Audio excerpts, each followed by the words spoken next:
जैसे current affairs में क्या है कि ये स्टेट करंट अफेयर्स है, स्टेट करंट अफेयर्स में ये मार्च का है, ठीक है ना। मैगजीन का नाम है क्रॉनिकल, ठीक है ना, क्योंकि क्रॉनिकल द बेस्ट मानी जाती है किसके लिए, सिविल एग्जामिनेशन के लिए, चाहे आईएएस हो चाहे पीसीएस हो, ठीक है ना। इन दोनों के स्टूडेंट्स मैक्सिमम जो है क्रॉनिकल से ही पढ़ते हैं, क्योंकि इसमें सारी चीजें दे देता है, मतलब हर फील्ड का दे देता है जो आप लोग लायक होता है, और इसमें मेंस रिगार्डिंग भी जो भी चीजें रहती हैं वो मिल जाती हैं, ठीक है ना। क्लियर। फिलहाल में आप लोगों को अगर वन लाइनर, आप वनडे एग्जाम देने जा रहे हैं तो जाहिर सी बात है कि वनडे एग्जाम में वन लाइनर टाइप आता है, तो आप लोग पढ़ें तो केवल और केवल क्या, हाईलाइटेड चीजें पढ़ें जो फैक्चुअल चीजें हैं। फैक्ट का मतलब क्या, तथ्य, ठीक है ना, तथ्यात्मक आप लोगों को याद करना है। जैसे इसमें जान लीजिए क्या है, पहले हमारा क्या दिया हुआ है, पहला न्यूज है उत्तर प्रदेश करंट अफेयर से, उसमें दिया हुआ है क्या कि लखनऊ उत्तर प्रदेश का पहला जीरो फ्रेश वेस्ट डंप शहर बना, ठीक है ना। तो आपसे पूछ लेगा क्या कि उत्तर प्रदेश का पहला जीरो फ्रेश वेस्ट डंप शहर निम्नलिखित में से कौन सा बना है, तो कौन सा बना है, लखनऊ, ठीक है ना। इसमें मतलब क्या है ये जानिए कि लखनऊ ने अपने ताजा नगर निगम कचरे का 100% वैज्ञानिक प्रसंस्करण सुनिश्चित करने की उपलब्धि हासिल की है, ठीक है ना। मतलब आजकल कंसेप्ट चल रहा है, क्या कंसेप्ट ये चल रहा है, वेस्ट टू वेल्थ, ठीक है ना। क्या चल रहा है, वेस्ट टू वेल्थ। जितने भी वेस्ट हैं उनको हम लोग कन्वर्ट कर देते हैं, किसमें कर देते हैं, वेल्थ में। वेल्थ यानी धन, मतलब धन कैसे बनाएंगे, कुछ प्रोडक्टिव चीजें बना करके, ठीक है ना। मतलब वेस्ट से ही हम लोग कुछ प्रोडक्टिव चीजें बनाएं और उससे अर्न करें, तो दैट कंसेप्ट इज क्या, वेस्ट टू वेल्थ, ठीक है ना। तो वही है इसमें जीरो फ्रेश वेस्ट डंप शहर, इसमें क्या है, 100% आपका साइंटिफिक प्रोसेसिंग है, ठीक है ना। क्लियर, प्रसंस्करण सुनिश्चित करने की उपलब्धि है। कैसे कैसे क्या करेंगे ये डिटेल उसमें दिया हुआ है, ठीक है ना। क्लियर। और यहां वेस्ट टू वेल्थ के साथ साथ आप देखिए वेस्ट टू एनर्जी, ठीक है ना। वेस्ट से how to convert waste into energy, ठीक है ना। जैसे कचरा है, कचरे से हम लोग विद्युत उत्पादन कैसे कर रहे हैं, ऊर्जा उत्पादन कैसे कर रहे हैं, ये सारी चीजें प्रोसेसिंग में होंगी, और इस प्रोसेसिंग को कहते हैं साइंटिफिक प्रोसेसिंग। इसको क्या कह रहे हैं, साइंटिफिक प्रोसेसिंग कह रहे हैं, ठीक है ना। क्लियर। तो मेंस के लिए आपका वो दिया हुआ है पूरा, और इसमें क्या करना है, रिसाइकल करना है। भाई रिसाइकलिंग जब तक नहीं होगी तब तक प्रोसेसिंग का मतलब क्या हुआ, ठीक है ना। तो ओवरऑल आपको यहां ये ध्यान में रखना है, ठीक। तो ओवरऑल आपका यही है कि पूछा जाए कि उत्तर प्रदेश का पहला पहला जीरो फ्रेश वेस्ट डंप शहर कौन है, लखनऊ है, ठीक है ना। क्लियर। चलिए अगले न्यूज की ओर आते हैं। अगला है, अच्छा ये एक पार्ट है सर्कुलर इकोनॉमी का। सर्कुलर इकोनॉमी आप लोग इकोनॉमिक्स में पढ़े होंगे, ठीक है ना, चक्रीय अर्थव्यवस्था। यह एक आर्थिक मॉडल है जो संसाधनों यानी रिसोर्सेस के पुनर्चक्रण यानी रिसाइकलिंग और कचरे को संसाधन के रूप में, ठीक है ना। कचरा है उसको हम लोग वेस्ट न समझ करके क्या करें, रिसोर्स समझें, और वो ऐसा रिसोर्स करें, रिसोर्स समझें जिसको रिसाइकल करके हम लोग कुछ प्रोडक्टिव चीजें बना रहे हो, ठीक है ना। जैसे हम लोग एनर्जी बना रहे हो, ठीक है ना। क्लियर। तो वही उसी को, ये किस तरह का उदाहरण है, ये एक सर्कुलर इकोनॉमी का उदाहरण है, ये ध्यान में रखिएगा, ठीक है ना। क्लियर। जैसे आप लोगों से प्रश्न भी पूछा जा सकता है, वेस्ट टू वेल्थ, ठीक है ना, वेस्ट टू एनर्जी, ठीक है ना। ये जो कंसेप्ट है that particular is related with which economy, किस इकोनॉमी से रिलेट करता है, तो किस इकोनॉमी से रिलेट करेगा, साइक्लिक, ठीक है ना, चक्रीय, ठीक है ना। आगे आइए, पार्वती अर्गा पक्षी अभ्यारण्य। सबसे पहले तो आपको यही पता होना चाहिए कि पार्वती अर्गा है कहां, ठीक है ना। पार्वती अर्गा, ठीक, ये उत्तर प्रदेश में है, पार्वती अर्गा पक्षी अभ्यारण्य। ये इसको क्या किया गया है कि जैव विविधता की रक्षा हेतु इको सेंसिटिव जोन अधिसूचित किया गया है, ठीक है ना। क्या घोषित किया गया है, इको सेंसिटिव जोन।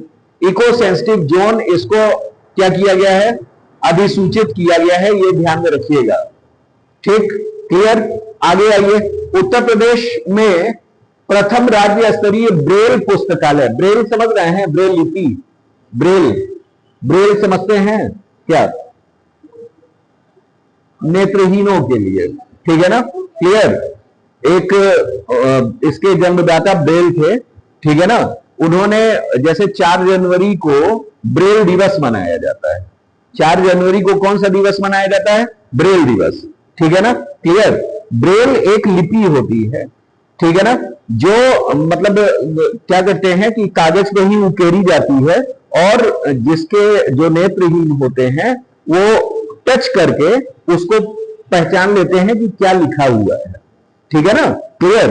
ये पद्धति चलाई थी ब्रेल ने, इसी वजह से 4 जनवरी को ब्रेल दिवस मनाया जाता है, ठीक है ना। तो उसी से रिलेटेड है कि उत्तर प्रदेश में प्रथम राज्य स्तरीय ब्रेल पुस्तकालय खोला गया है, ठीक है ना। तो पहले तो आप लोगों को यही समझ में आना चाहिए कि ब्रेल पुस्तकालय रिलेट करता है किससे, भाई जो नेत्र, हाँ उसमें आइए।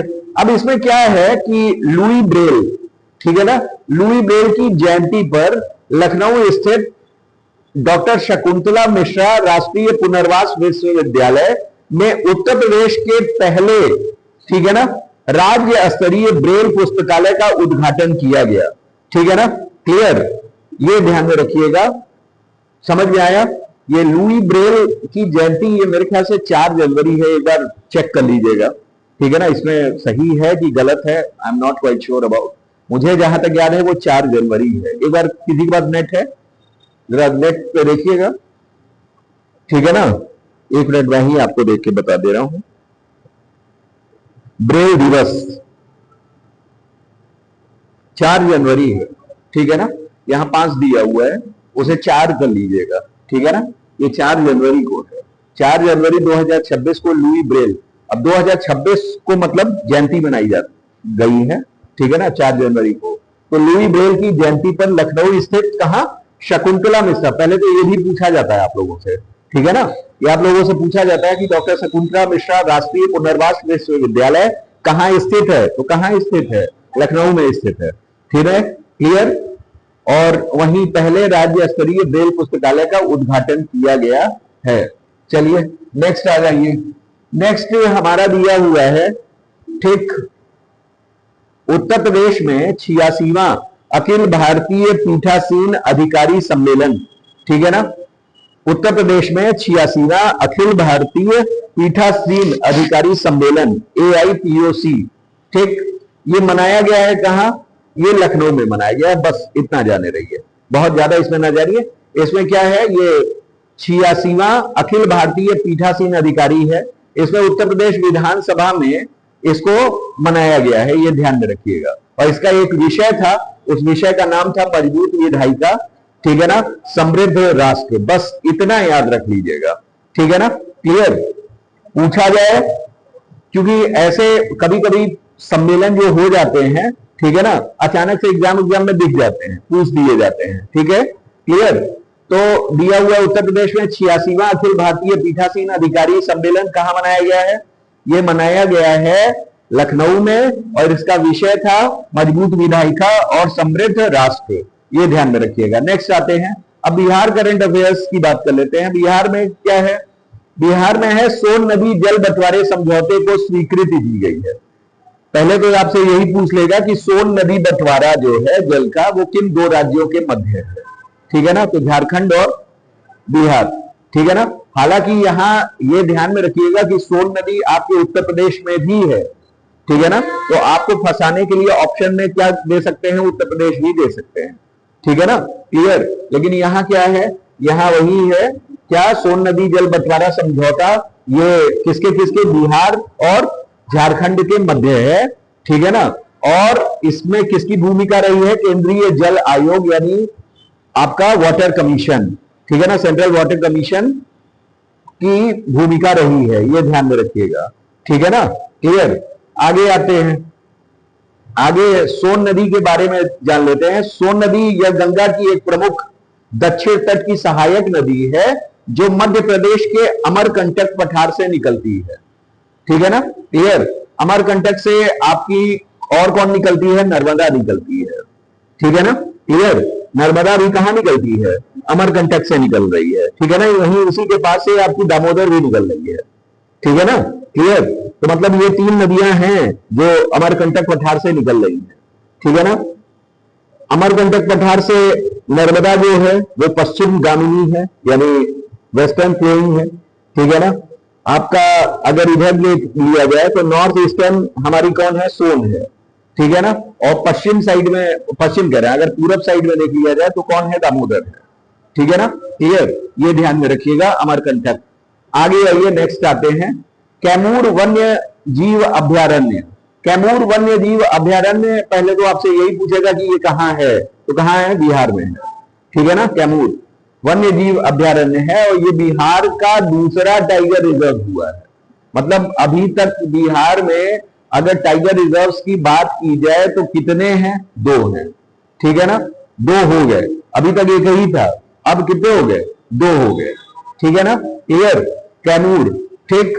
यह वाल्मीकि टाइगर रिजर्व के बाद पहला कहां है, चंपारण में वाल्मीकि टाइगर रिजर्व, ठीक है ना। तो 2 आपको ऐसे ही याद हो गए, ठीक है ना। एक वाल्मीकि पहला है, ठीक है ना, कहां है, पश्चिमी चंपारण में है, ठीक है ना। एक हमारा दूसरा खुल गया, दूसरा कहां है, कैमूर है, ठीक है ना। तो ये याद रखिएगा, ठीक, क्लियर। कैमूर क्षेत्र बिहार और मध्य प्रदेश के वनों को जोड़ने वाले एक महत्वपूर्ण गलियारे के रूप में कार्य करता है। और ये जो आपका पूछा जाए, सबसे पहली चीज कि प्रश्न यहां इससे आता है कि किसी भी टाइगर रिजर्व को अधिसूचित किया जाता है, अधिसूचित किया जाता है किसके द्वारा, ठीक है ना। जो रिस्पॉन्सिबल अथॉरिटी है वो कौन है, ठीक है ना। तो आप बोलोगे क्या, एनटीसीए, ठीक है ना। वो कौन है, एनटीसीए। अगर किसी क्षेत्र को टाइगर रिजर्व घोषित किया जा रहा है तो कोई अधिसूचित करने वाली संस्था होगी ना, अथॉरिटी होगी। तो वो अथॉरिटी आपकी कौन है, वो आपकी अथॉरिटी है राष्ट्रीय बाघ संरक्षण प्राधिकरण, नेशनल टाइगर कंजर्वेशन अथॉरिटी, ठीक है ना, क्लियर। तो ये है, ये ध्यान में रखिएगा। इसकी स्थापना कब हुई थी, 2006, ठीक है ना, क्लियर। 2006 में स्थापना हुई थी। और यह किसके अधीन कार्य करता है, किस मंत्रालय के अधीन कार्य करता है, यह जो है पर्यावरण, वन और जलवायु परिवर्तन मंत्रालय के अधीन कार्य करता है, ठीक है ना, क्लियर। फिर से जान लीजिए कि टाइगर, ठीक, रिजर्व्स की अधिसूचना या अधिसूचित किया जाता है किसके थ्रू, एनटीसीए के थ्रू। ये किस मंत्रालय के थ्रू कार्य करता है, अधीन पर्यावरण वन जलवायु परिवर्तन मंत्रालय के अधीन। कब स्थापना की गई एनटीसीए की, 2006 में, ठीक है ना, क्लियर, इसमें की गई। यह देश में प्रोजेक्ट टाइगर और बाघ अभ्यारण्यों के प्रबंधन के लिए उत्तरदायी है। अब आ जाइए प्रोजेक्ट टाइगर, ठीक है ना। तो प्रोजेक्ट टाइगर कब का है, 1973 का, 1973 का, ठीक है ना। ये आप लोगों को पता होना चाहिए, ठीक है ना। टाइगर दिवस कब है, टाइगर दिवस कब है, 10 अगस्त, 10 अगस्त, थोड़ा थोड़ा पहुंच रही हो सबको, ये 12 अगस्त, ठीक। सबको ये याद है टाइगर जिंदा में है कौन है ना। और टाइगर, प्रोजेक्ट टाइगर कब और टाइगर दिवस कब, 29 जुलाई, कब है, 29 जुलाई, लिखिए 29 जुलाई, 29 जुलाई टाइगर दिवस, 29 जुलाई टाइगर दिवस, ठीक है ना। बाघ दिवस, ठीक है ना, बाघ दिवस। 10 अगस्त की बात कर ले तो शेर दिवस, ठीक है ना, लॉयन डे, ठीक, लॉयन। और 12 अगस्त की बात कर ले, जो तुम बोल रहे हो 12 अगस्त को कौन है, हाथी दिवस, ठीक है ना, हाथी दिवस। और प्रोजेक्ट एलिफेंट कब का है, 1992, लिखो 1992, ठीक है ना, लिखो elephant, project elephant, project elephant कब का है, 92, ठीक है ना, क्लियर। अधिनियम 92 है और टाइगर का अधिनियम कब, 1973।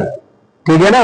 हाँ, ये सब याद होनी चाहिए, चीजें पूछी जाती हैं और आजकल तो ज्यादा पूछा जा रहा है। ये लेखपाल टेकपाल जो परीक्षा आ रही है उसमें हम तो देख रहे हैं कि एनवायरमेंट भी ज्यादा है। ठीक है ना। तो एनवायरमेंट आप लोग को तो ऐसे ही तैयार होना चाहिए। एनवायरमेंट यूपी, ठीक है ना। जो लड़का यूपी ट्रिपल एससी की तैयारी कर रहा है, हम कह रहे हैं कि सिविल सर्विसेज की तैयारी के साथ साथ अन्य भी तैयारी छोटी मोटी करता है, वनडे एग्जाम्स। ठीक है ना, क्लियर। आजकल तो जो भी निकल जाए सही है। ठीक है ना। तो उसमें क्या है कि उसमें हम देख रहे हैं 3 सब्जेक्ट ज्यादा तैयार करना है।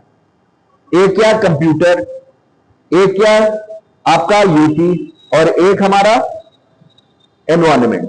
ये 3 चीज तैयार हो गई तो मतलब समझिए नियर बाई 50 नंबर आपके तैयार हो गए। ठीक है ना, क्लियर। लगभग आपके 50 तैयार है, बाकी सब तो आप पढ़ ही रहे हो, इतिहास भूगोल और, ठीक है ना। चलो ठीक, तो ओवरऑल ये हो गया। तो बिहार में आपका कैमूर दूसरा बना है और पहला कौन था, वाल्मीकि। ठीक है ना, पहला कौन था, वाल्मीकि। ठीक है ना। आगे आइए, अब है बिहार में सौर प्लस बैटरी भंडारण परियोजना। ठीक है ना। ये बस या वहां का लोकल है, बहुत ज्यादा आप लोग के लिए इंपॉर्टेंट नहीं है। आइए, यहां है गया में पर्यटन हेतु सिंगल विंडो सिस्टम। इसे भी छोड़ दीजिए, बहुत इंपॉर्टेंट आपके लिए नहीं है, बिहार के एग्जाम्स जो देने जा रहा है उसके लिए ज्यादा इंपॉर्टेंट है। ठीक है ना। महाबोधि मंदिर के बारे में जान लीजिए थोड़ा सा। बिहार के बोध गया में स्थित मंदिर बौद्ध धर्म का सबसे पवित्र स्थल है। यहां गौतम बुद्ध ने क्या प्राप्त किया था, ज्ञान प्राप्त किया था। अच्छा, बौद्ध धर्म में ज्ञान प्राप्त करने को कहते क्या है? जब ज्ञान प्राप्त किए गौतम बुद्ध तो क्या कहलाए, तथागत। याद आया? ठीक। अच्छा, किस वृक्ष के नीचे किए थे, पीपल। अच्छा, कौन सी नदी के किनारे, निरंजना। निरंजना या पुनपुन नदी। ठीक है ना, निरंजना को ही कहा जाता है पुनपुन रिवर। ठीक है ना, तो ये याद रखिएगा। ठीक, ये सब पूछे जाते हैं। सम्राट अशोक द्वारा 3वीं शताब्दी ईसा पूर्व में निर्मित इस मंदिर की वर्तमान संरचना गुप्त काल 5वीं 6वीं शताब्दी की है और 2002 में यूनेस्को ने इसे विश्व धरोहर स्थल, ठीक है ना, वर्ल्ड हेरिटेज साइट के क्या किया, मान्यता दिया था। ठीक है ना। अब आ जाइए, ये गोपालगंज की न्यूज है, उसे छोड़ दीजिए, आगे बढ़िए। अब यहां आ जाते हैं, यहां दिया हुआ है आपका, इसे भी छोड़ दीजिए, हटाइए, इंपॉर्टेंट नहीं है उतना। ठीक, जो इंपॉर्टेंट है वो पढ़िए। मध्य प्रदेश, इंदौर में पेयजल संदूषण और शहरी अपशिष्ट जल प्रबंधन संकट। ठीक है ना, ये अभी हाल ही में बहुत चर्चा में था। ठीक है ना। वहां क्या था कि आप जैसे जानते हैं कई वर्षों से इंदौर जो है स्मार्ट सिटीज में और स्वच्छ शहरों में नंबर 1 आ रहा था, मतलब आसपास, मतलब उसकी गिनती उसमें थी। लेकिन वहां हालिया रिपोर्ट में क्या आया कि वहां देखा ये गया कि पेयजल में संदूषण, ठीक है ना, और शहरी अपशिष्ट जल प्रबंधन का संकट। ठीक है ना। इससे क्या हुआ कि कई लोगों की मृत्यु हुई। ठीक है ना, क्लियर, कि सीवेज के पेयजल आपूर्ति मिलने से स्वास्थ्य संकट उत्पन्न हो गया था। इस संकट के कारण आधिकारिक तौर पे कम से कम 15 लोगों की मृत्यु हुई। ये आधिकारिक तौर पे है, वैसे ना जाने कितने लोग, ठीक है ना, गुमनाम होंगे। ठीक, तो ओवरऑल ये चीजें हैं। तो ये बहुत चर्चा का विषय रहा था, तो इसे याद रखिएगा थोड़ा सा। आगे आते हैं, राजस्थान की बात कर लेते हैं। बामनवास कांकड़ राजस्थान की पहली पूर्णतः जैविक पंचायत, ये याद रख लीजिएगा। ठीक है ना, बामनवास कांकड़। ठीक है ना, नाम थोड़ा सा अजीब है, वामन का वास कांकड़, ये पंचायत है ये, और इसे राजस्थान की पहली पूर्णतः जैविक पंचायत बनाया गया है। जैविक पंचायत का मतलब समझ रहे हैं? जैविक, जैविक का मतलब क्या, टोटल ऑर्गेनिक, टोटली क्या ऑर्गेनिक, मतलब without using any chemical, pesticides, ठीक है ना, इस सब को यूज नहीं करना, ठीक है ना। जैसे है क्या कि हम लोग रासायनिक उर्वरक और कीटनाशक, कीटनाशक का मतलब क्या, पेस्टिसाइड, ठीक है ना, पेस्टिसाइड का उपयोग करते हैं, ठीक है ना, जिसकी वजह से हमारा क्या हो रहा है कि आजकल नुकसान हो रहा है। इसमें आपका, अगर आप पीसीएस मेंस में जाओगे या आईएएस मेंस में जाओगे तो एक टर्म आता है जिसको हम लोग कहते हैं बायोमैग्निफिकेशन, जैव आवर्धन। क्या कहते हैं, जैव आवर्धन। ये जैव आवर्धन जो है उसी से रिलेट करता है, ठीक है ना। ये क्या करता है कि जैसे कोई भी पेस्टिसाइड्स आजकल हम लोग यूज कर रहे हैं, ठीक है ना, कई सारे पेस्टिसाइड्स हैं, जैसे समझ लीजिए कि पेस्टिसाइड्स मान लीजिए आपके दिए हुए हैं इस तरीके के, जैसे पेस्टिसाइड्स में कौन कौन से पेस्टिसाइड्स हैं, कुछ फैक्ट्स याद कर लीजिए जो पूछे जाते हैं। एक है हमारा डीडीटी, एक है हमारा बीएचसी, ठीक। डीडीटी क्या है, डीडीटी आपका पेस्टिसाइड है, क्या है, पेस्टिसाइड है, ठीक है ना, पेस्टिसाइड यानी कीटनाशक, ठीक है ना, खरपतवार नाशक जिसको कहा जाता है, ठीक है ना। बीएचसी, बीएचसी का मतलब क्या, बेंजीन हेक्साक्लोराइड, ये भी एक कीटनाशक है। ये दोनों बैन कर दिए गए हैं, ये दोनों क्या कर दिए गए हैं, बैन।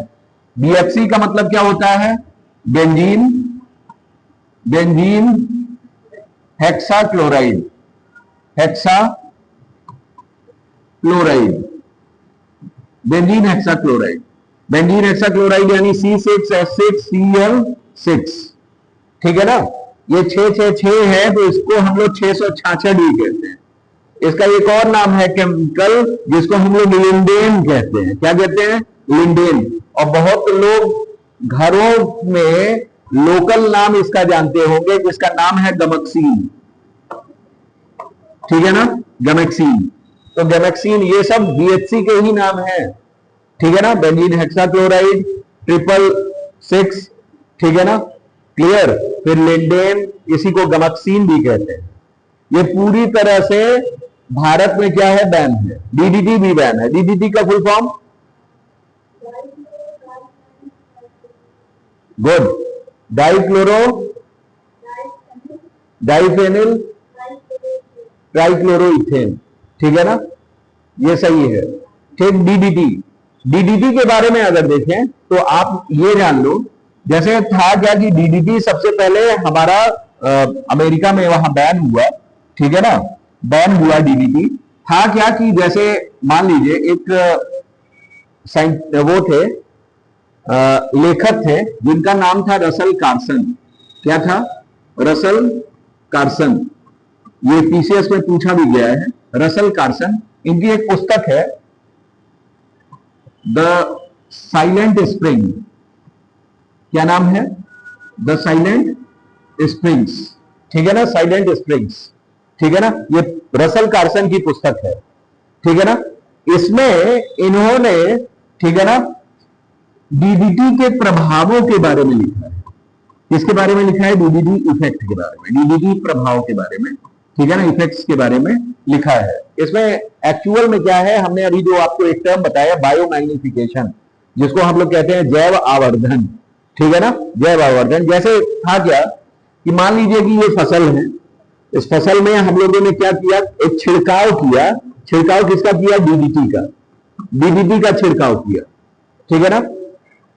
अब क्या है कि जब छिड़काव किया तो इरिगेशन, इरिगेशन समझते हैं, सिंचाई, सिंचाई के माध्यम से ये कहां, नदियों में, ठीक है ना, थ्रू इरिगेशन। यहां अगर देख लीजिए, इरिगेशन, इरिगेशन सिंचाई के उससे ये नदियों में आ गया, नदियों में आ गया। भाई पानी है, पानी रिश्ते रिश्ते चला जा रहा है, ठीक। नदियों से जल हम लोग ले रहे हैं, ठीक है ना।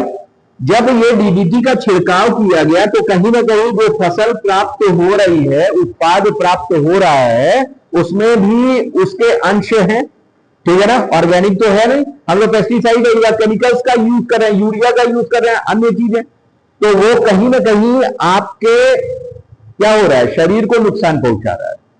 इसी तरह जो बर्ड्स आती थी, चिड़िया आती थी, वो चिड़िया मान लीजिए पानी पी रही है, ठीक है ना, तो वो भी क्या कर रहा है, वो भी मतलब उसके जल को क्या कर रहा है, यूज कर रहा है, कहीं ना कहीं उसके भी शरीर में उसका डिपोजिशन हो जा रहा है, इकट्ठा हो रहा है। हमारे कोशिकाओं में एक कोशिका पाई जाती है, एक ऊतक पाया जाता है हमारे शरीर में, जिसको हम लोग कहते हैं एडिपोस टिश्यू। क्या कहते हैं, एडिपोस टिश्यू। कोई बताएगा कि एडिपोस टिश्यू संबंधित किससे होता है? हिंदी में इसको कहते हैं वसीय ऊतक। वसीय ऊतक, वसीय ऊतक जैसे है कि वसीय, वसा, वसा जान रहे हैं ना, वसा कहां है भाई, फैट हमारे ठीक स्किन में है भाई, मसल्स में, ये सब फैट ही तो है, ठीक, क्लियर। तो जो फैट है, ठीक है ना, वसीय ऊतक है, वहां इसका डिपोजिशन हो जा रहा है, क्या हो जा रहा है, इकट्ठे हो जा रहा है। धीरे धीरे ये हमारे नर्वस सिस्टम तक पहुंच रहे हैं और नर्वस सिस्टम को क्या कर दे रहे हैं, ब्लॉक कर दे रहे हैं, ठीक है ना, नर्वस सिस्टम को अफेक्ट कर दे रहे हैं, जिससे मनुष्य पागल हो जा रहा है। जब ये चिड़िया यानी बर्ड्स की वैरायटीज जो भी आती थी, वो भी इसको मतलब पानी पी रही हैं या दाने चूग रही हैं, तो उनमें भी ये चीज देखी जाती थी और कई सारी बर्ड्स की जो प्रजातियां थी वो विलुप्ति के कगार पे आ गई, एक्सटिंक्ट होने लगी, ठीक है ना। और जाहिर सी बात है कि जब चिड़िया चहचहाएगी नहीं और विलुप्त हो जाएगी, तो जो सावन रहेंगे वो कैसे रहेंगे, साइलेंट रहेंगे। इसी पे रसल कार्सन ने एक किताब लिखी थी, उसका नाम क्या था, साइलेंट स्प्रिंग्स, ठीक है ना। और इसी प्रोसेस को हम लोग वहां क्या कह रहे हैं, जैव आवर्धन, बायोमैग्निफिकेशन। ये बायोमैग्निफिकेशन से रिलेटेड है। ये किससे रिलेटेड है, बायोमैग्निफिकेशन, ये ध्यान में रखिएगा, बायोमैग्निफिकेशन, बायोमैग्निफिकेशन, ठीक है ना। जैव आवर्धन, जैव आवर्धन, ठीक, जैव आवर्धन, ठीक। तो ये चीजें ध्यान में रखना है, समझ में आया, ठीक। आगे आइए, नेक्स्ट जान लेते हैं।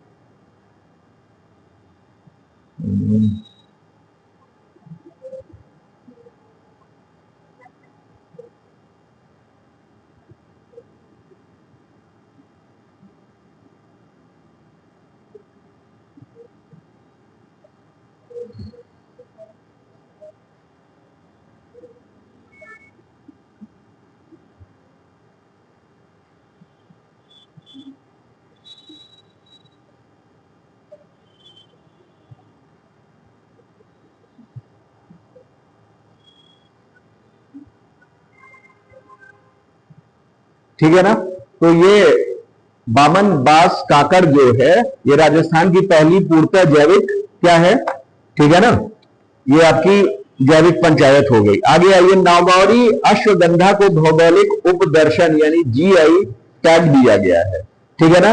नागौरी अश्वगंधा, ये नाम बस याद आपको करना है। नागौरी मतलब जिले से रिलेटेड है, राजस्थान का एक जिला है नागौर, ठीक है ना, वहां अश्वगंधा पाया जाता है, ठीक है ना, अश्वगंधा, ठीक। तो उस अश्वगंधा को नागौरी अश्वगंधा कहा जाता है। वहीं भारत सरकार ने इसको क्या किया है, जीआई टैग दिया है, ये ध्यान में रखिएगा। नाम कभी बस आप लोग को इसमें नाम ही याद रखना रहता है, एग्जाम में केवल और केवल क्या होता है, नाम ही पूछा जाता है, ठीक है ना।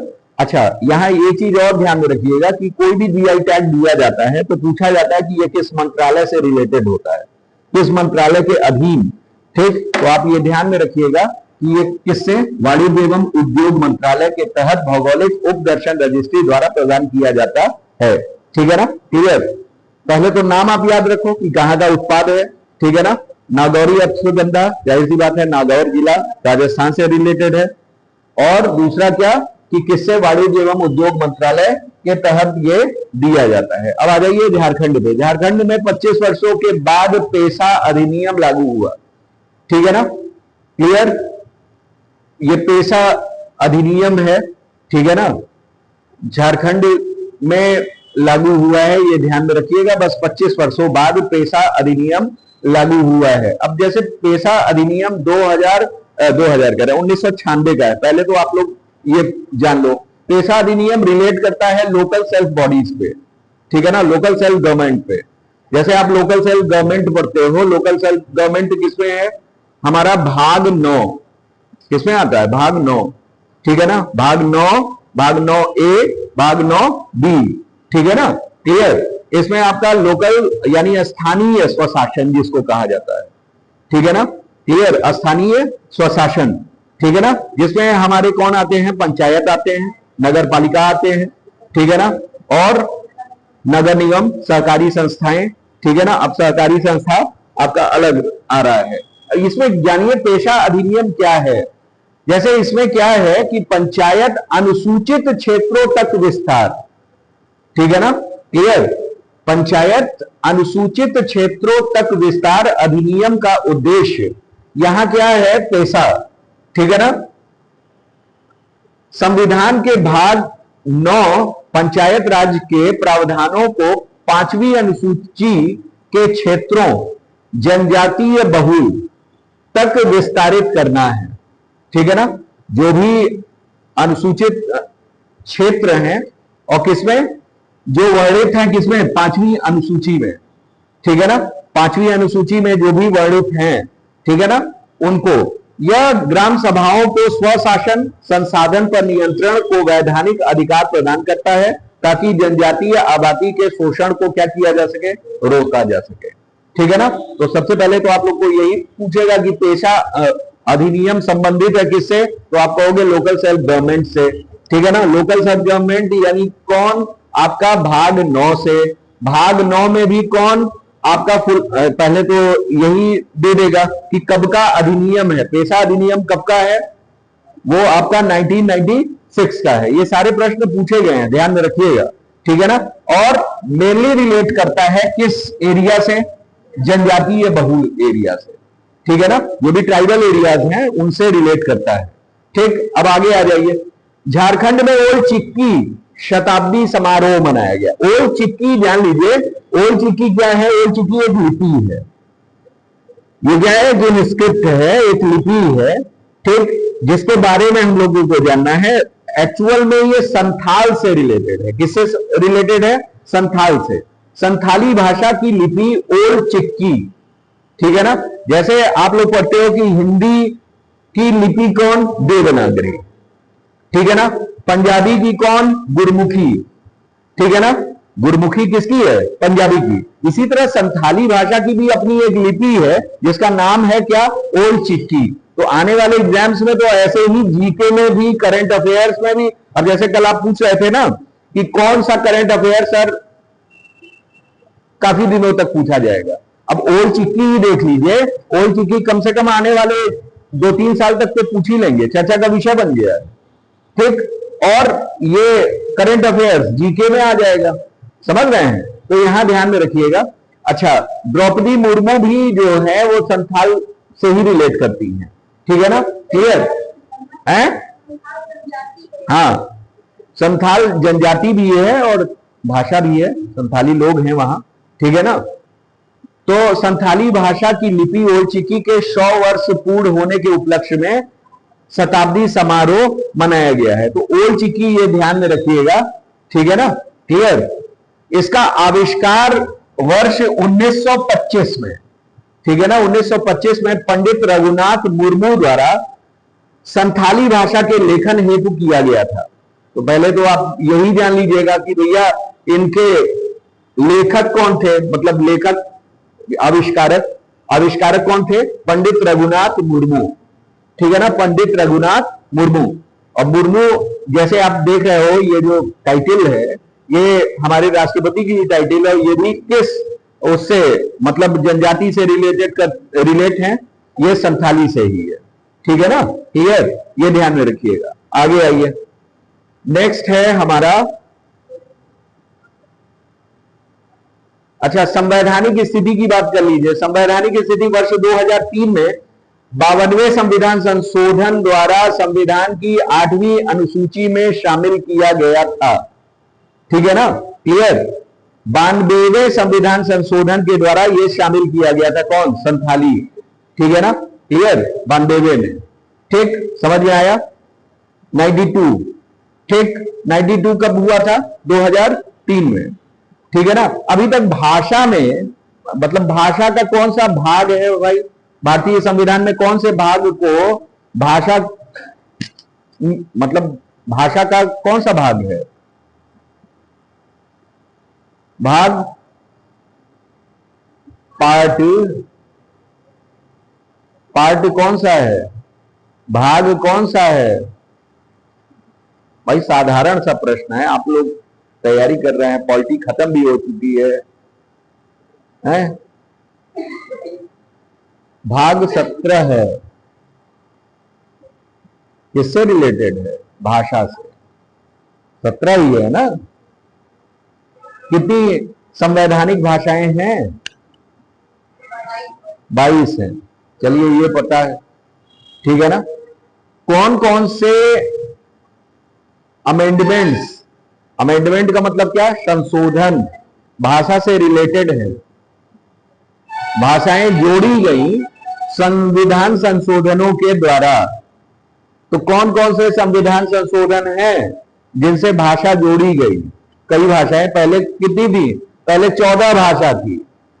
जो हमारा मूल संविधान था, उस मूल संविधान में हमारी कितनी भाषाएं थी?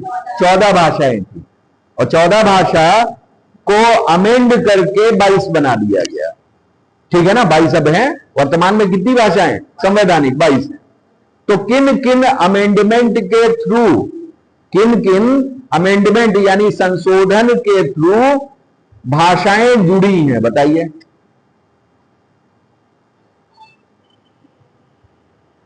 लिखो लिखो भैया, लिखो। पहला लिखो, पहला लिखो, 21, 21, 21, 21, ठीक है ना। 21, 21 के थ्रू कौन सी भाषा जोड़ी गई? 21 के थ्रू कौन सी भाषा जोड़ी गई? लिखिए, सिंधी भारत की 15वीं भाषा बनी। सिंधी भारत की 15वीं भाषा बनी। सिंधी भारत की 15वीं भाषा बनी। ठीक है ना। ये क्या पूरा भारतीय संविधान है ना। रट लिया तो फिर ठीक है ना। और कुछ नहीं है ये, बस सर के सिरहाने रख लीजिए, ठीक है ना, या फोटो खींच लीजिए मोबाइल में, है कि नहीं है। हाँ, चलिए। तो 21वें संविधान संशोधन के द्वारा कौन? सिंधी 15वीं भाषा बनी। ठीक है ना, क्लियर। दूसरा लिखिए, 71वां संविधान संशोधन। 71वां संविधान संशोधन, 71, 71, 71 में कौन?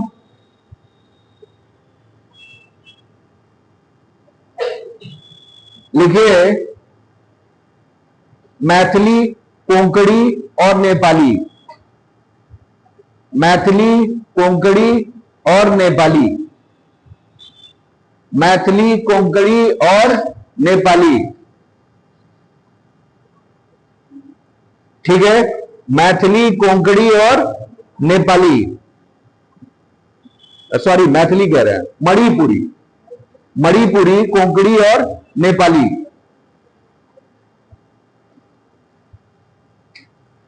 ठीक है ना, मणिपुरी, कोंकणी और नेपाली जुड़ गई। ठीक, फिर उसके बाद आइए, उसके बाद लिखिए, पहला कहवा बताए थे 21, दूसरा कहवा बताए थे 71। ठीक है ना, दोनों को जोड़ो 92। तो तीसरा लिखो 92वां संविधान संशोधन। ये याद करने का तरीका है, 21, 71 फिर 92। ठीक है ना, क्लियर। 21, 71 फिर 92, 1 1 2, है ना। ठीक, तो 92वां संविधान संशोधन, उसमें कौन आया? BDMS। ठीक है ना, बोडो, डोंगरी, मैथिली और संथाली। बोडो, बोडो, डोंगरी, बोडो, डोंगरी, मैथिली और संथाली। ठीक है ना, ये 4 भाषाएं जुड़ गई। ठीक है ना, क्लियर? ये ध्यान में रखिएगा। समझ में आया? अच्छा, आपको मैंने लिखवाया है क्या कि 21वें संविधान संशोधन के द्वारा सिंधी भारत की 15वीं संवैधानिक भाषा बनी, ये लिखवाया है ना। अब आप सोचो खुद कि एक ही मात्र प्रश्न है जिसकी संख्या पूछी जाती है, क्योंकि मूल संविधान में कितनी भाषाएं थी? 14। जब 21वां संविधान संशोधन हुआ तो केवल एक जुड़ा, तो एक जुड़ेगा तो 15 हुई, फिर 71 आया तो 3 जुड़ी। जब 3 जुड़ी तो कितने हुए? 16, 17, 18। तो जज कर पाओगे कि कौन 16 है, 17 है, 18 है? तो पूछा जाता है, इसी वजह से केवल और केवल ऐसे प्रश्न पूछा जाता है। भारत की 15वीं संवैधानिक भाषा कौन? सिंधी। क्यों? क्योंकि उस बार केवल एक भाषा जुड़ी थी, इस वजह से पूछ देता है 15वीं। ठीक है ना, क्लियर? तो ये सब चीजें हैं। और फिर 92 में आपकी 4 जुड़ गई। 92 में 4 जुड़ी कौन? BDMS, बोडो, डोंगरी, मैथिली और संथाली, ये 4 जुड़ गई। तो वही संथाली यहां देखो क्या कहा है, 8वीं अनुसूची में भाषा के लिए कैवी अनुसूची यानी शेड्यूल, 8वां शेड्यूल। ठीक है ना, 92वां संविधान संशोधन के थ्रू संथाली जोड़ी गई, उसके साथ अलॉन्ग विथ 3 और जोड़ी गई। ठीक है ना, क्लियर? उसके बाद आइए, और भाग कौन सा है? 17। भाग कौन सा है? 17। ठीक है ना, क्लियर? ये भी ध्यान में रखिएगा। हाँ, चलिए। अच्छा, एक अमेंडमेंट और है, लेकिन उसके थ्रू भाषा नहीं जोड़ी गई थी। ठीक है ना, उसके थ्रू आर्टिकल्स जोड़े गए थे। आर्टिकल्स कौन से जोड़े गए थे? जैसे 7वां संविधान संशोधन है, वो भी भाषा से संबंधित है। लिख लीजिए, 7वां संविधान संशोधन।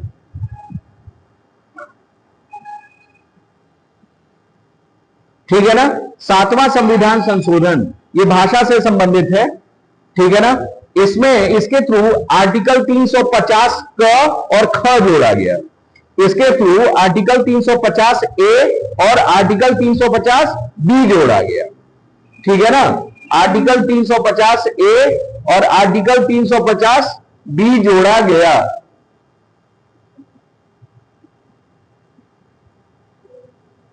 ठीक है ना, आर्टिकल 350 ए और आर्टिकल 350 बी जोड़ा गया। अब आर्टिकल 350 ए क्या है और बी क्या है, इसमें ध्यान में रख लीजिए, वहीं लिख लीजिए, शॉर्ट में लिख लीजिए। भाषाई अल्पसंख्यक आयोग, भाषाई अल्पसंख्यक आयोग, लैंग्विस्टिक माइनॉरिटीज कमीशन। ठीक है ना, लैंग्विस्टिक माइनॉरिटी कमीशन यानी भाषाई अल्पसंख्यक आयोग की स्थापना की गई। और साथ ही में भाषाई अल्पसंख्यक आयुक्त का भी प्रावधान किया गया।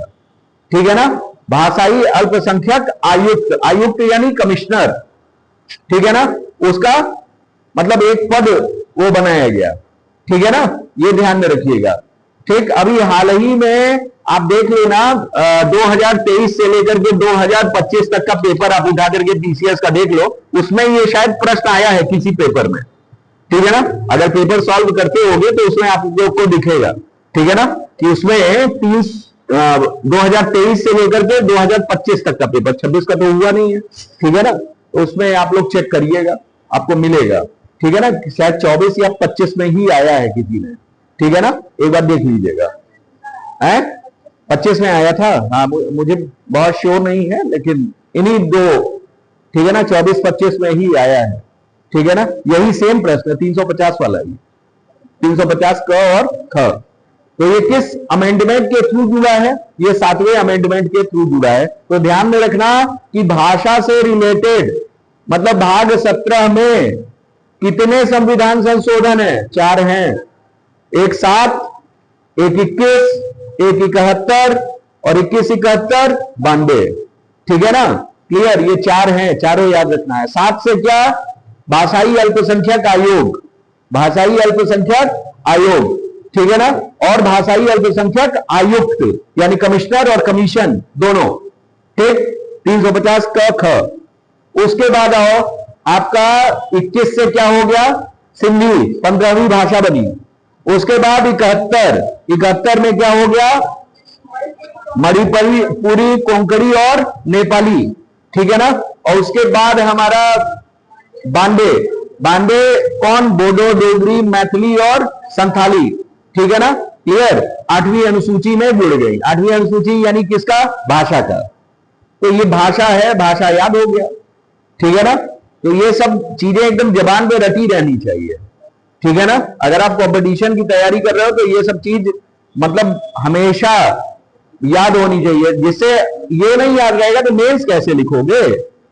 मेंस में भी तो प्रयोग आना है, तो वो सब तो लिखना ही पड़ेगा, ठीक है ना। तो कोशिश करिए, ठीक है ना। हाँ, आगे आइए। अच्छा, एक चीज और, कौन बताएगा प्रश्न। जैसे आपने अल्पसंख्यकों के बारे में सुना है, माइनॉरिटीज के बारे में सुना है। माइनॉरिटीज दो हैं, ठीक है ना, एक धार्मिक अल्पसंख्यक है और एक भाषाई अल्पसंख्यक है। हमारे संविधान में दोनों का जिक्र है, हमारे संविधान में दोनों का जिक्र है। धार्मिक अल्पसंख्यक यानी रिलीजियस, ठीक है ना, है ना, धार्मिक अल्पसंख्यक हो गए यानी रिलीजियस माइनॉरिटीज, ठीक। और उसके बाद अगर हम लोग कह लें भाषाई अल्पसंख्यक तो लैंग्विस्टिक माइनॉरिटीज, ठीक है ना। जो धार्मिक अल्पसंख्यक हैं, वो धार्मिक अल्पसंख्यक की बात अगर कर लें तो कौन सा आर्टिकल है, कौन सा आर्टिकल धार्मिक अल्पसंख्यकों के बारे में बताता है और कौन सा आर्टिकल आपके भाषाई अल्पसंख्यकों के बारे में बताता है। भाषाई अल्पसंख्यकों के बारे में तो आपको पता चल गया, 350 क और 350 ख, यही भाषाई अल्पसंख्यक से रिलेटेड है ना, जो 7वें संविधान संशोधन द्वारा जोड़े गए, ठीक। लेकिन धार्मिक अल्पसंख्यक, धार्मिक अल्पसंख्यक किसके थ्रू है, कौन सा आर्टिकल है बताइए। अरे मूल अधिकार पढ़े हैं, फंडामेंटल राइट पढ़े हैं, आर्टिकल 29 और 30 लिखिए। आर्टिकल 29 और 30 धार्मिक अल्पसंख्यकों से संबंधित है। आर्टिकल 29 और 30 धार्मिक अल्पसंख्यकों से संबंधित है, रिलीजियस माइनॉरिटीज, ठीक है ना, रिलीजियस माइनॉरिटीज से रिलेटेड है, ये ध्यान में रखिएगा, ठीक है ना, धार्मिक अल्पसंख्यकों से संबंधित है। हो गया, ठीक है ना, क्लियर, समझ में आ गया। चलिए, इतना आ गया, बहुत आ गया। हाँ, मतलब लगभग भाषा कंप्लीट हो गई आपकी। यही सब तो पूछे जाते हैं प्रश्न, ठीक। आते हैं करंट अफेयर्स में वापस। शिबू सोरेन को मरणोपरांत पद्म भूषण दिया गया है, ठीक है ना, पद्म भूषण, ठीक है ना, ये ध्यान में रखिएगा। ये नागरिक सम्मान है, ठीक है ना, जो भारत का कौन सा तीसरा सबसे बड़ा नागरिक सम्मान है पद्म भूषण, उससे ऊपर पद्म विभूषण और सबसे भारत रत्न, ठीक है ना, क्लियर, क्रम याद रखिएगा। पद्मश्री उसके नीचे, ठीक है ना, पहले पद्म विभूषण, फिर पद्म भूषण और फिर पद्म श्री, ये पद्म अवार्ड का क्रम है, ठीक है ना। तो इनको पद्म भूषण दिया गया है। गणतंत्र दिवस 25 जनवरी 2026 में इनका नाम लिया गया, ठीक है ना, ये ध्यान में रखिएगा। वो किस मामले में दिया गया है ये भी कभी कभी पूछा जाता है। ये संबंधित थे सार्वजनिक मामले में, ठीक है ना, क्लियर, पब्लिक अफेयर्स में, ठीक है ना, ये ध्यान में रखिएगा, ठीक। और ये झारखंड से रिलेटेड थे, पता ही होगा आप लोगों को, झारखंड मुक्ति मोर्चा के संस्थापक थे, इनकी पार्टी का नाम था, ठीक है ना, JMM, ठीक है ना, झारखंड मुक्ति मोर्चा, ठीक है ना, क्लियर। हाँ, ये ध्यान में रखिएगा। उसके बाद आइए उत्तराखंड पे हम लोग आ जाते हैं। उत्तराखंड समान नागरिक संहिता संशोधन अध्यादेश लागू, ठीक है ना, UCC ये लागू किया गया है, ठीक है ना, उसमें संशोधन थोड़ा सा अमेंड किया गया है। अभी ये पहला राज्य था, ये क्या था, पहला राज्य। लेकिन अभी हाल ही की न्यूज है कि दूसरा राज्य भी यूसीसी लागू करने जा रहा है। कौन? गुजरात। उत्तराखंड के बाद कौन? गुजरात। ये ध्यान में रखिएगा, आने वाले एग्जामों में बहुत इंपॉर्टेंट है, आने वाले एग्जाम्स में सब में लगभग पूछा जाएगा। ठीक है ना। पहले कौन? यूसीसी। यूसीसी यानी यूनिफॉर्म सिविल कोड। ठीक है ना, क्लियर, समान नागरिक संहिता। ठीक है ना। ये कौन? सबसे पहले उत्तराखंड, अब कौन? गुजरात। ये याद रखिएगा। आगे आइए। ठीक है ना। उसके बाद ये है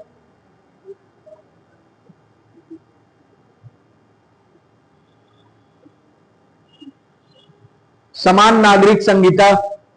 आर्टिकल किससे रिलेट करता है? आर्टिकल 44 से। ये है हमारा डीएसपी। ठीक है, डीसी क्या है? डीपीएसपी। वह डीएसपी कहां से आ गए? ठीक है ना, डीपीएसपी, डायरेक्टिव प्रिंसिपल्स। ठीक है ना। चलिए, तो उसके बाद ये हो गया। आगे आ जाते हैं, आईसीजेएस 2.0 राष्ट्रीय रैंकिंग, उत्तराखंड पुलिस प्रथम स्थान पर है। ठीक है ना, क्लियर। सबसे पहले आप ये जान लो कि ये आईसीजेएस है क्या? आईसीजेएस यानी inter operable criminal justice system. ठीक है ना, क्लियर। ये एक रैंक है, ये क्या है? रैंक है। ठीक है ना, क्लियर। ये जारी किया जाता है एनसीआरबी के द्वारा। पहले तो आपको यही पता होना चाहिए, पूछेगा आपसे कि inter operable criminal justice system, ये 2.0 रैंकिंग जारी की गई है, जारीकर्ता संस्था कौन सी है? तो आप क्या बोलोगे? NCRB, national crime record bureau. ठीक है ना, उसने जारी किया। ये किस मंत्रालय के अधीन कार्य करता है? गृह मंत्रालय। ठीक है ना, क्लियर। गृह मंत्रालय के अधीन एनसीआरबी कार्य करता है, और पुलिस भी जितनी भी होती है वो गृह मंत्रालय के ही अधीन रहती है। आपके राज्य सरकार में गृह विभाग के अंतर्गत रहती है, और केंद्र सरकार में गृह मंत्रालय के अधीन मानी जाती है। आगे आइए। ठीक है ना, तो इसमें इस रैंकिंग में उत्तराखंड पुलिस कैवे स्थान पर? पहले स्थान पर। ठीक है ना, क्लियर। ये ध्यान में रखिएगा, दूसरे स्थान पे अपना हरियाणा रहा है, और तीसरे स्थान पे अपना असम। ठीक है ना, ये सीक्वेंस भी याद कर लीजिएगा। ठीक है ना, पहले कौन? उत्तराखंड, उसके बाद हरियाणा और असम।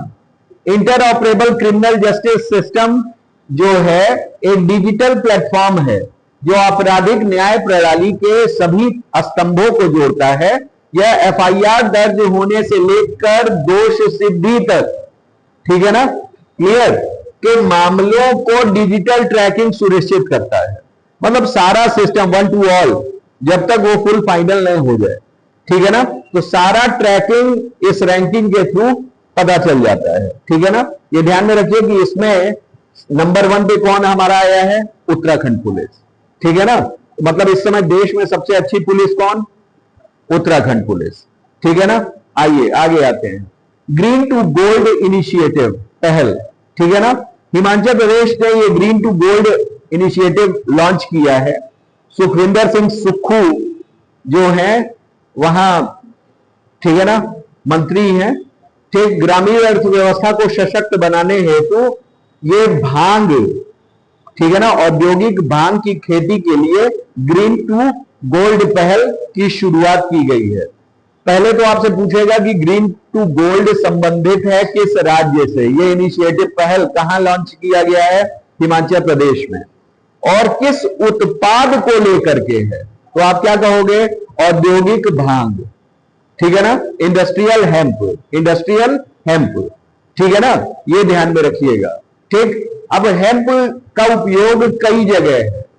पहले तो ड्रग बनाने के काम में। कैसे ड्रग? एनाल्जेसिक, दर्द निवारक। ठीक है ना, क्लियर, पेन किलर। ठीक है ना, तो पेन किलर में ये सब आते हैं। तो यहां दर्द प्रबंधन, कपड़ा उद्योग। हेम्प जो है, हेम्प एक तरह का फाइबर है। हेम्प जो है वो क्या है, एक तरह का फाइबर है। उसके फ्लोएम से, जैसे फ्लोएम जाइलम आपने सुना होगा, ये क्या है, एक तरह का कनेक्टिव टिश्यू है।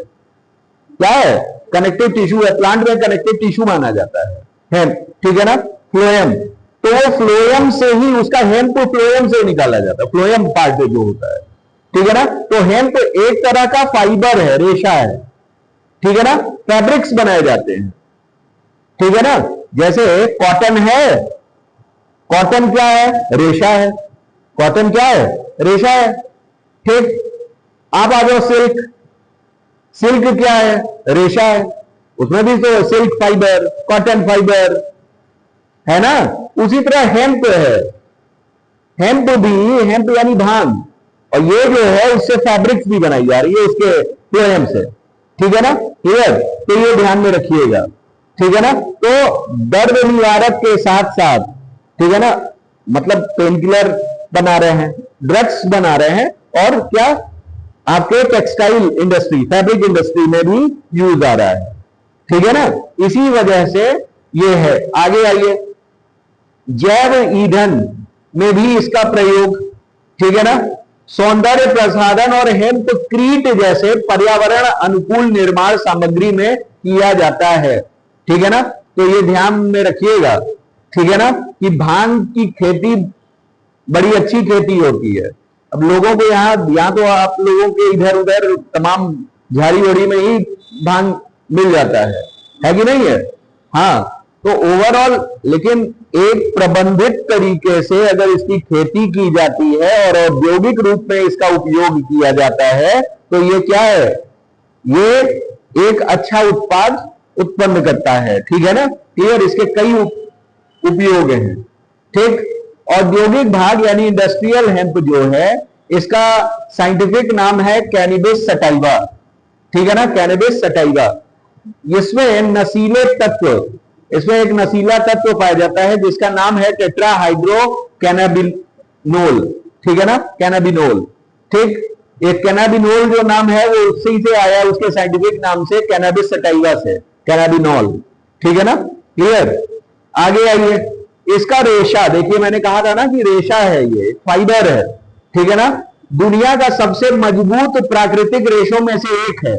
और हेम्प क्रीट क्या है, ये भांग के रेशों और चूने का मिश्रण है, हेम्प क्रीट, जो एक कार्बन निगेटिव निर्माण सामग्री है।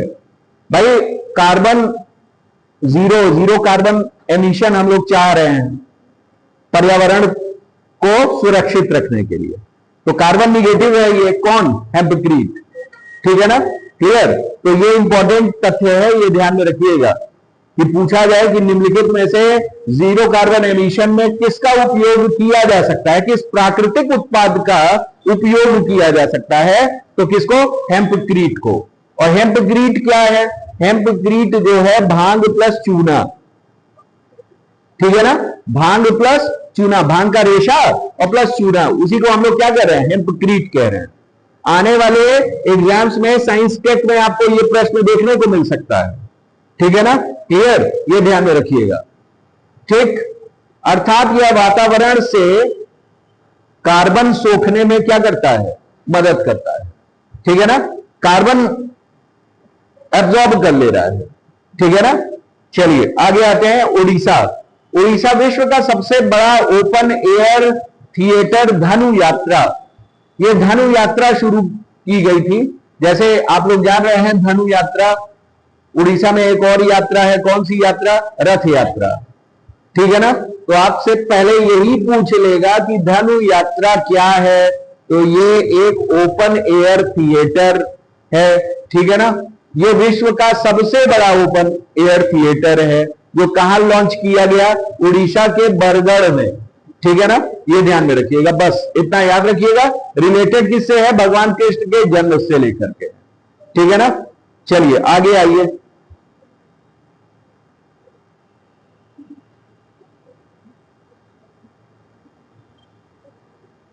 अच्छा, धनु यात्रा जो है भारत सरकार ने इसको क्या किया है, राष्ट्रीय उत्सव का दर्जा प्रदान किया है, ये ध्यान में रखिएगा।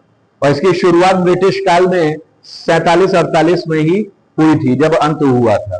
ठीक है ना। चलिए, और यहां क्या है कि पढ़ लीजिएगा इसको, वहां एक जीरा नदी है।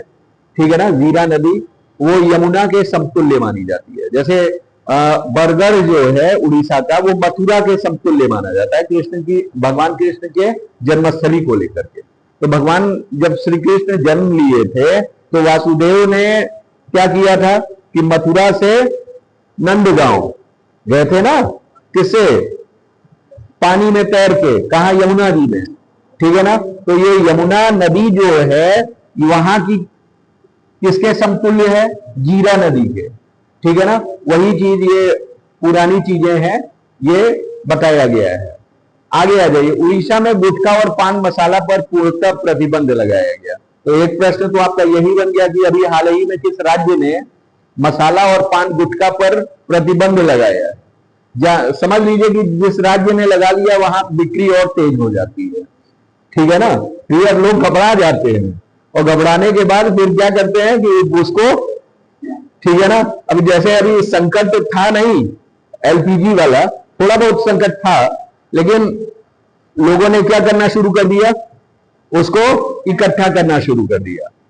जहां सुनाई दिया कि पेट्रोल खत्म हो रहा है, ठीक, गैलन्स में भर भर के अपने घर में रखना शुरू कर दिए लोग। ठीक है ना। ब्लैक मार्केटिंग शुरू कर दी है। ठीक है ना। मतलब लोग भी अच्छे हैं क्या, आपदा में अवसर तलाश लेते हैं।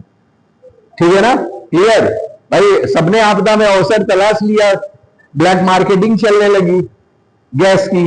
ठीक है ना। उसी तरीके से पान गुटखा भी लोग ले करके क्या कर लेंगे, घर में रख लेंगे। खाने वालों की आदत छूटती नहीं है, ब्लैक मार्केटिंग होगी, है कि नहीं, 5 की पुड़िया 25 में। ठीक, चलिए आइए। तो उड़ीसा में गुटखा और पान मसाला पर पूर्णतः प्रतिबंध लगा दिया गया है। चलिए, अच्छी बात है। ठीक, इसका पालन ऐसे इनिशिएटिव्स होने भी चाहिए। ठीक है ना। इस पर जीएसटी भी बढ़ा दी गई है। ठीक है ना, कि पान मसाला पे 40% और बीड़ी पर 18%। ठीक है ना। और एक अतिरिक्त उपकर यानी सेस। ठीक है ना। क्लियर। चलिए आगे आ जाइए। महाराष्ट्र, महाराष्ट्र में बंबला नदी सिंचाई परियोजना, ये ध्यान में रखिएगा, ऐसे प्रश्न अचानक से आ जाते हैं जब चर्चा में रहते हैं, तो एग्जाम में पूछ देता है इसी तरीके से। बंबला नदी निम्नलिखित में से किस राज्य से संबंधित है, तो किससे संबंधित है, महाराष्ट्र से। ठीक है ना। जीरा नदी किससे संबंधित है, किस राज्य से, उड़ीसा से, है कि नहीं है भाई। क्यों, क्योंकि हमारा धनु यात्रा संबंधित है, और धनु यात्रा किस पे होती है, जीरा नदी पे है कि नहीं, अभी पढ़े हम लोग। ठीक, तो जीरा नदी, बंबला नदी, बंबला नदी कहां, महाराष्ट्र। ठीक है ना, महाराष्ट्र। ठीक, यहां ये सिंचाई परियोजना स्टार्ट की गई है बंबला नदी पर। ठीक है ना। बस इतना याद रखिएगा, अगर पूछा जाए बंबला नदी सिंचाई परियोजना संबंधित है किस राज्य से, तो आपका महाराष्ट्र, बस इससे ज्यादा नहीं पूछा जाएगा, बहुत कम ही पूछे जाने की उम्मीद होती है। ठीक है ना। आगे आइए।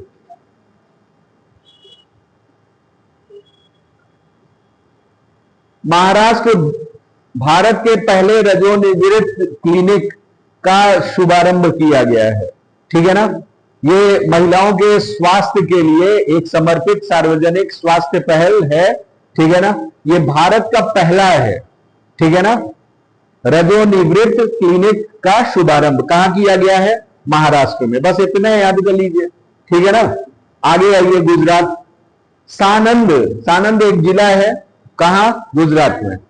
ठीक है ना। भारत की पहली निजी उपग्रह निर्माण इकाई सानंद में खोली गई है। पामनारो की आधारशिला रखी गई है। उस इकाई की सुविधा का नाम क्या है, पामनारो। ठीक है ना। क्लियर। तो ये ध्यान में रखिएगा, ये क्या है, भारत की पहली निजी उपग्रह, ठीक है ना, प्राइवेट सैटेलाइट, ठीक है ना, निर्माण इकाई है पामनारो। ठीक है ना। कहां, सानंद, गुजरात। आगे आइए, नेक्स्ट। सूरत के बिलीमोरा तक शुरू होगी भारत की पहली बुलेट ट्रेन। ठीक है ना। अब भारत की पहली बुलेट ट्रेन चलाई जा रही है। ठीक है ना।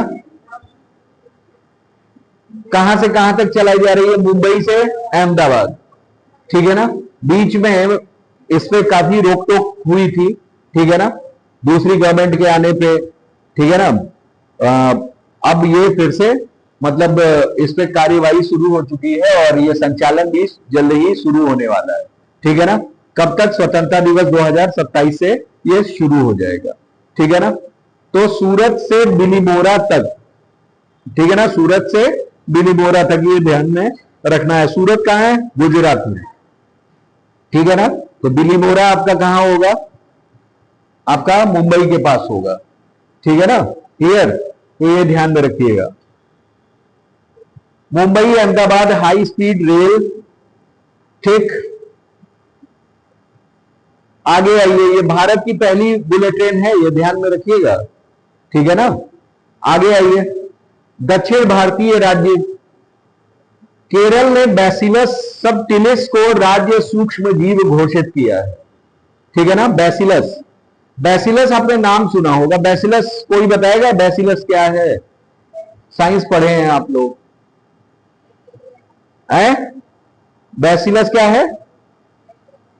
हाँ, तो बैक्टीरिया है, बिल्कुल सही बोल रही है, ठीक है। तब कहीं इतना कॉन्फिडेंस की कमी है? इसको आता है लेकिन अब कैसे हेजिटेशन हो रहा है? हाँ, गुड, ठीक है ना। तो बैसिलस यानी बैसिलस एक बैक्टीरिया टाइप है। जैसे बैक्टीरिया 4 प्रकार के हैं, ये एक शेप है, शेप ऑफ बैक्टीरिया है। बैसिलस जो रॉड शेप्ड बैक्टीरिया होती है उसको बैसिलस कहते हैं, ठीक है ना। जो कॉमा शेप्ड बैक्टीरिया होते हैं उसको वाइब्रियो कहते हैं, ठीक है ना। जो सर्पीले कार होते हैं उनको स्पाइरिलम कहते हैं, ठीक है ना। और जो सर्कुलर होते हैं, गोलाकार होते हैं, उनको कोकस कहते हैं या कोकाई कहते हैं, ठीक है ना। क्लियर? ये पूछा जाता है आप लोगों से, ठीक है ना। तो बैसिलस क्या है? बैसिलस ये जीवाणु का आकार है, बैक्टीरिया का आकार है। कैसा? जो रॉड शेप्ड होते हैं, छड़ के आकार के होते हैं, ठीक है ना। क्लियर? तो ये ध्यान में रखिएगा। तो वहीं केरल में बैसिलस सबटिलिस, एक बैक्टीरिया है जिसका नाम है बैसिलस सबटिलिस, को राज्य सूक्ष्म जीव घोषित किया है, ये ध्यान में रखिएगा। कहां? तिरुवनंतपुरम में एक आयोजित कार्यक्रम था, मुख्यमंत्री पिनराई विजयन ने, ठीक है ना, इसको पहचान दी है, ये ध्यान में रखिएगा, बैसिलस सबटिलिस, ठीक है ना। आगे आइए,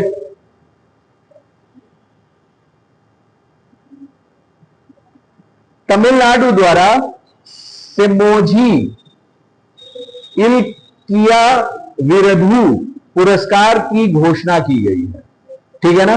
पहले तो आप लोग ये पुरस्कार का नाम ही याद कर लीजिए, ठीक है ना। इसके प्रोनाउंसिएशन में थोड़ी सी तकलीफ होगी, लेकिन जब याद हो जाएगा तो याद हो जाएगा, ठीक है ना। जैसे सेमोजी इल्किया विरधु, इसको 2-3 बार बोल दीजिए, मतलब आपको तमिल आ गई, ठीक है ना। क्लियर? तो ये ध्यान में रखिएगा कि तमिलनाडु द्वारा सेमोजी इल्किया विरधु पुरस्कार की घोषणा की गई है, ठीक है ना। क्लियर? और ये पुरस्कार मतलब बस जान लीजिए संबंधित किससे है? साहित्य के क्षेत्र से है, ठीक है ना।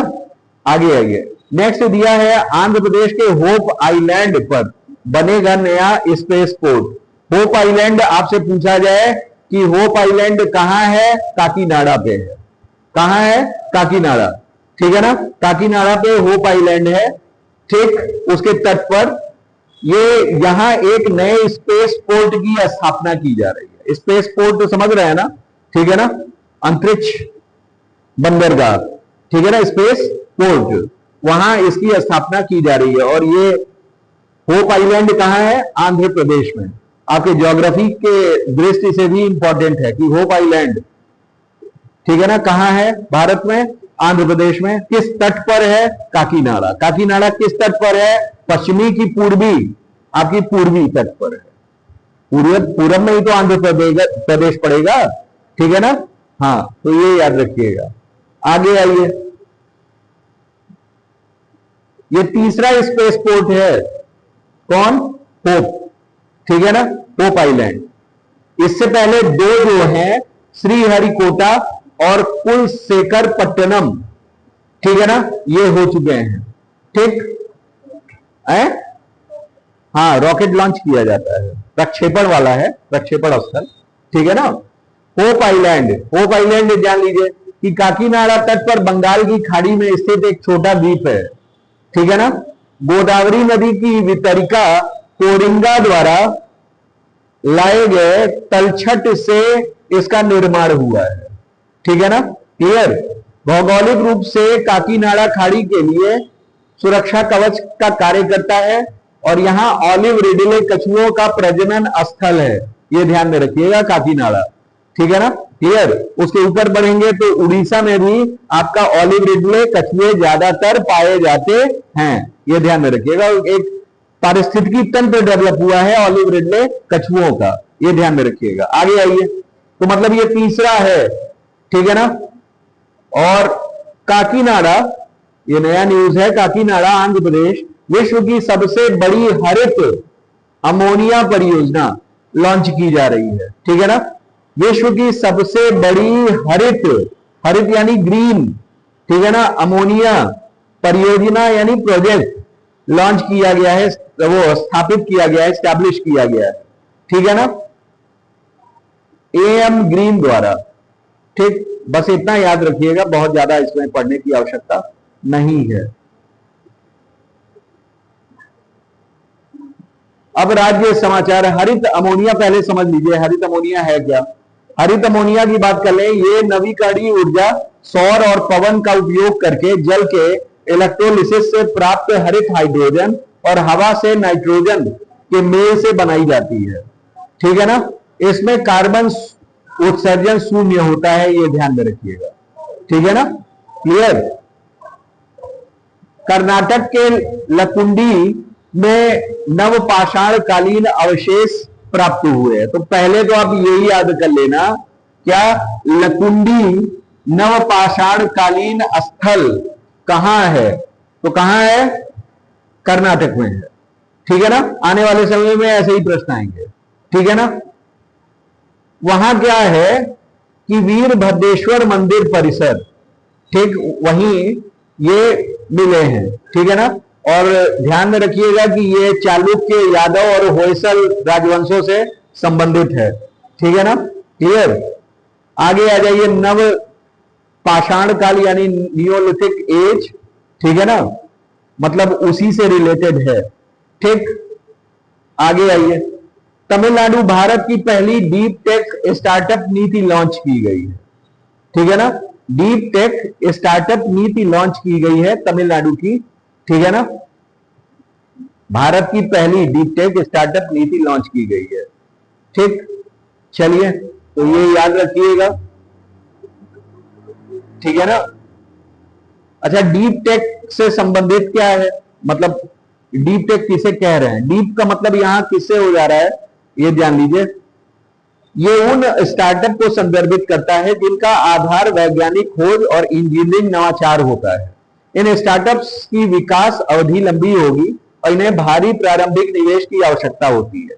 यह सामान्य ई कॉमर्स स्टार्टअप्स से अलग है क्योंकि इनका मुख्य मूल्य बौद्धिक संपदा और जटिल तकनीक में क्या है, निहित है, ठीक है ना। तो इसको मतलब ये क्या, जटिल तकनीक, ठीक है ना, और इंटेलेक्चुअल प्रॉपर्टी यानी बौद्धिक संपदा, ठीक है ना, उससे रिलेट करता है। इसी वजह से इसको क्या कह रहे हैं, डीप टेक कह रहे हैं, ठीक है ना, क्लियर।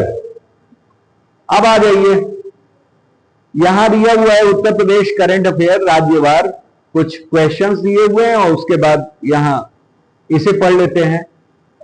अभी हम लोग देखे हैं जीरो फ्रेश वेस्ट डंप कहां, लखनऊ में, ठीक है ना। वर्ल्ड बैंक की ताजा रिपोर्ट के अनुसार भारत में राष्ट्रीय गरीबी को कम करने में सबसे अधिक योगदान देने वाला राज्य कौन सा है, अपना उत्तर प्रदेश है। ये बड़ा इंपॉर्टेंट प्रश्न है, ठीक है ना।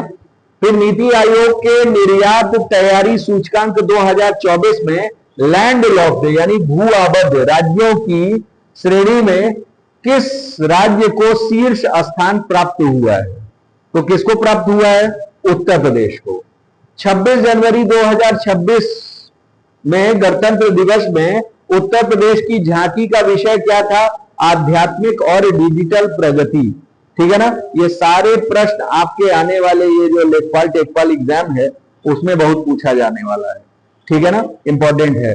ग्रामीण विकास मंत्रालय के राष्ट्रीय उद्यमिता अभियान के तहत जनवरी 2026 में उत्तर प्रदेश के किन नागरिकों के लिए विशेष स्वरोजगार योजनाएं शुरू की गई हैं?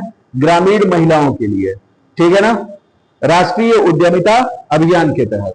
ठीक, स्वच्छ सर्वेक्षण के शुरुआती परिणामों के अनुसार उत्तर प्रदेश में किन 2 शहरों की रैंकिंग शीर्ष हासिल की है? एक वाराणसी और दूसरा कौन? प्रयागराज। फिर उसके बाद है उत्तर प्रदेश के किस अंतरराष्ट्रीय हवाई अड्डे ने जनवरी 2026 में अपने अंतिम चरण का परीक्षण और कनेक्टिविटी परियोजनाओं की समीक्षा पूरी की? तो नोएडा इंटरनेशनल एयरपोर्ट जेवर, ठीक है ना, क्लियर। अगला है उत्तर प्रदेश के दूरसंचार पेंशन भोगियों की सुविधा के लिए किस पोर्टल, तो ये ध्यान में रखिएगा, उमंग पोर्टल के साथ एकीकृत किया गया है किसको? संपन्न पोर्टल को। और ये संपन्न पोर्टल संबंधित किससे है? दूरसंचार पेंशन भोगियों से, ठीक है ना, दूरसंचार पेंशन भोगियों से।